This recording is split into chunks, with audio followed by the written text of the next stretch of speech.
Hi everyone, my name is Bree Paisley and welcome back to my channel.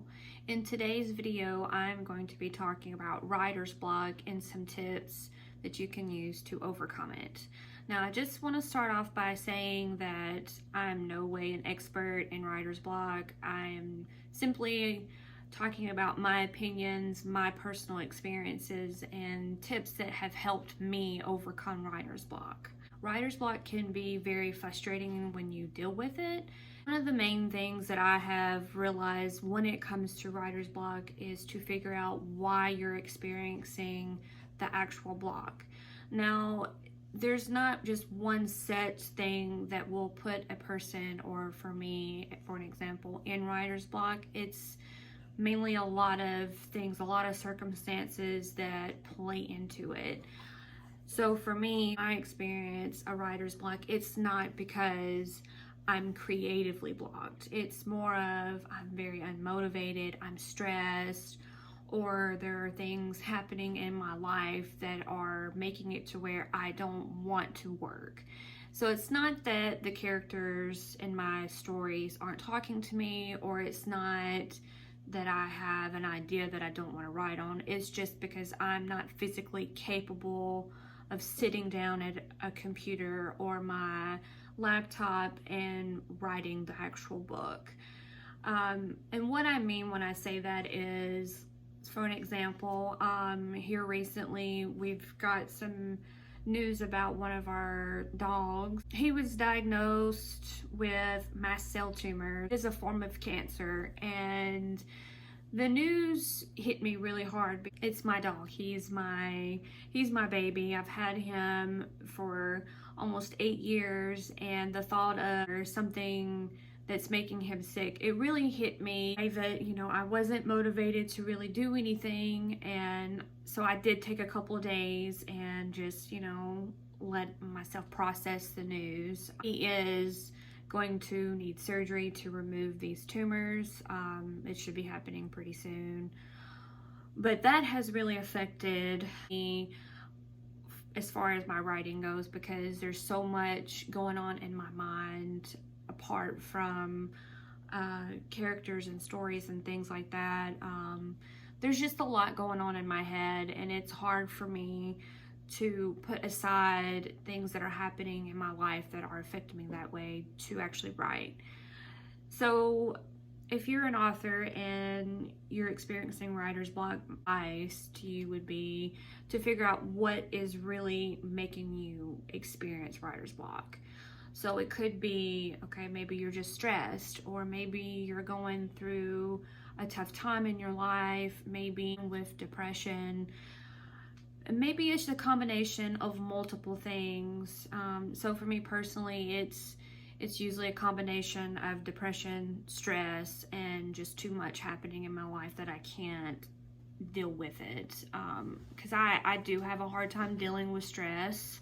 For me personally, I do not handle stress very well. I tend to hold all of it in, and eventually it just becomes too much, and then my writing does suffer because I can't focus. I have dealt with writer's block. I recently just got over one of the longest stretches of writer's block that I have ever dealt with. It lasted for over a year, and it was terrible. I felt terrible. I was frustrated. I was very angry at myself because I couldn't figure out how to get out of it. A few tips that I did to help me overcome my writer's block.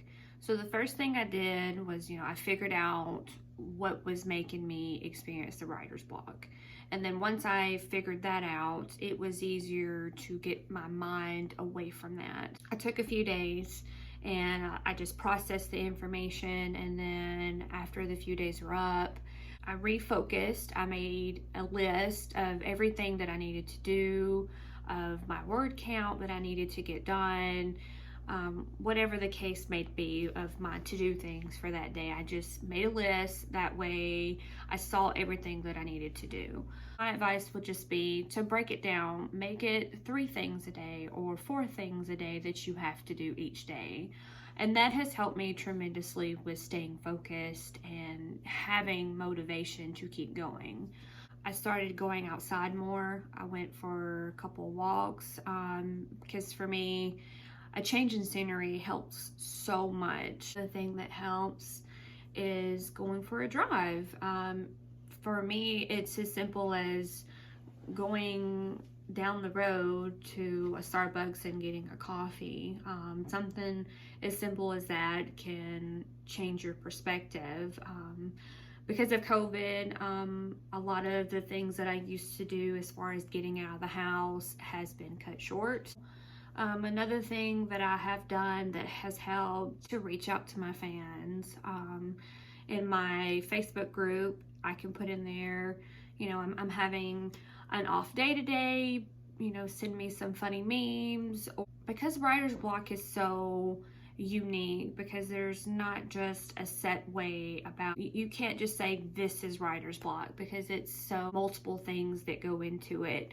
So for me, if I'm feeling a little bit of the block, or if I'm feeling insecure about something that I have written coming out of the block, I will post a little snippet in my readers group, and I will see how my readers react to that. Seeing their response and reading their comments and how much they like it, how much they're ready to read the book, that gives me extra confidence in myself to keep going. Because it's all about the motivation and the right mindset. And one of the big things that I have to remind myself, that it's okay not to work or not to write. Or if I have to take an off day, mental health, that's okay. I have a problem with feeling guilty if I'm not constantly writing books. And the reason why I feel that way is because I experienced such a long writer's block before. Really hit my self-confidence more than anything, that I had went through a block for so long and I just wasn't able to really come out of it. And so now that I have, and I'm producing books and I'm writing more and I'm being more active on Facebook and social media in general, you know, when I have those days where I'm like, I really don't want to do anything, I feel really guilty about it. I'm trying to be better about not letting those thoughts consume my mind, because if you let it, it will take over and then you're right back where you started. Hope you found this video helpful. It was highly requested. And if you liked the video, please remember to give me a big thumbs up. And if you haven't subscribed, please remember to do so. Thank you for watching, and I will see you in my next video. Bye.